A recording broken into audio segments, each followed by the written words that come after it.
season. I mean, we'll start with Bam Smith here. What does the running back position group look like now without him? As we talked about in the past, I think the running back position is set, and I think they're fine. And it's going to open some more opportunities for some guys that I've wanted to see get some more playing time, like Nathan Tilford looking for a breakout year, like we've said, Frank Brown, young player, and then Gary Brightwell to lead the charge. So I think that position's pretty fine. But I mean, for that defensive core, I mean, it's not that big of a hit, but I mean, like JB Brown did play all 12 games while starting 6 of them, so that is probably the biggest hit to come from this weekly news. Yeah, I mean, I think 3 more players being away from this team sounds kind of bad, but I think if it was coming from any other position group suffering these losses, I think it would be concerning. But just because these position groups are so deep, I don't think it'll be too much of a problem. I mean, the Wildcats are just so deep at that running back position. We've talked about it a million times. I mean, Gary Brightwell should be the lead back for this team.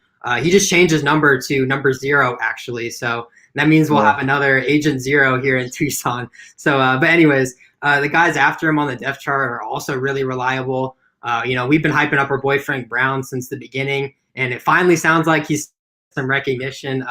We have yet to actually attend a practice in person so far, but from what the other reporters have been saying who have been at the practices, they've been saying a lot of really good things about Frank Brown. They said that he's been lined up at the running back position. They've been using him at slot receiver. He's been used in the the return game a little bit and special teams as well. So, I mean, I think he's a guy that we could see really early on, and his teammates have been raving about him also. I mean, they've been talking about how far along he's come in camp, and he just sounds like a guy that we're going to see really, really early on. And, we've talked about Jalen John. We've mentioned him a ton before. Michael Wiley, Nathan Tilford. So there's still a lot of guys here that Arizona has to work with. So I think this is still a really deep position group, and I think they'll be all right at the running back position. Yeah, I mean, yeah, I agree. This offense, they're pretty deep there at that position. But yeah, I mean, the news of Coach Sumlin being back, that's the biggest news for me, because I mean, we didn't know like how long he would be out. If he could be out longer, it could hurt this already struggling and young team even more. So I think that's the biggest positive note to come from this week. Yeah, it's always good to have your head honcho back, leading the team and getting that motivation back for your squad. But I want to talk about the defensive line real fast. I know you briefly just mentioned it, but like you were saying, JB Brown was one of Arizona's more productive linemen last year. I mean, are they going to be okay without him, or is that position group a little bit more worrying now? I mean, yeah, it's tough to say. I mean, a guy that stood out to me through some press conferences that I attended this past week was Aaron Blackwell. I was very impressed to hear his stuff. He's coming back from an injury, but he's very motivated, and he looks like he's going to be a good guy to lead the charge there. I mean, he's had some history with Coach Egan coming in, and he seems like he'll be a good motivator. I mean, for that defense, and they need all the help they can get, and there's also been a lot of guys that some of these veterans have said impressed so far. Guys like Regan Terry, and I think they're going to rely on the freshmen, and it's going to be see if they're ready to roll early on.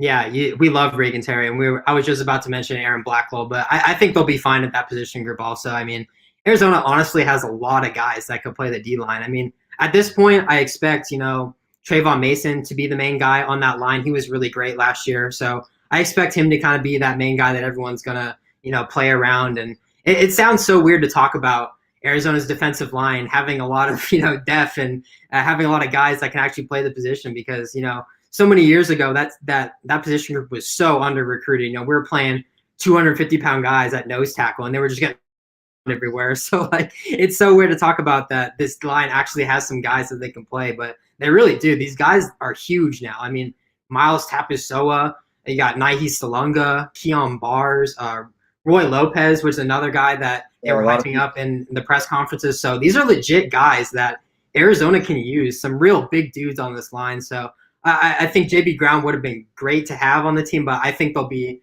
are right just because of that depth. Yeah, I agree.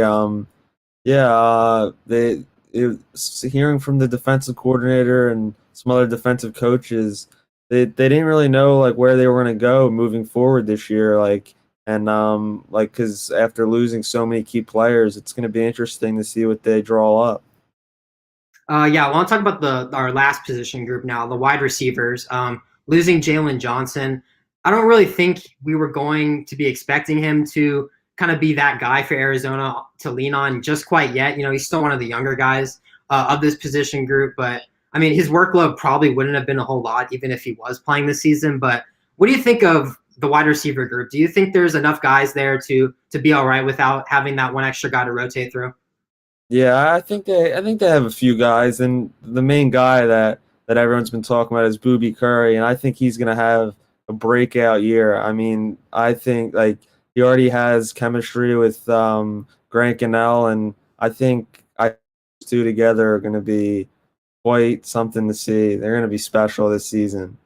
Oh yeah, we had Booby Curry talk to the media a couple days ago, and he was going on and on about his relationship with Grant Gunnell. They were high school teammates, and now they're roommates. So to have that chemistry with somebody else on your offense, and not only someone on your offense, but your quarterback as well. I mean, that's just so great. So I think Curry is in for a breakout season, and I think this position group is also really deep as well. Outside of Booby Curry, Larry Joyner is 100% now coming off of that foot injury. He was by far Arizona's best receiver last season, and I expect him to be that guy for them again. He said that he's 100% ready to go.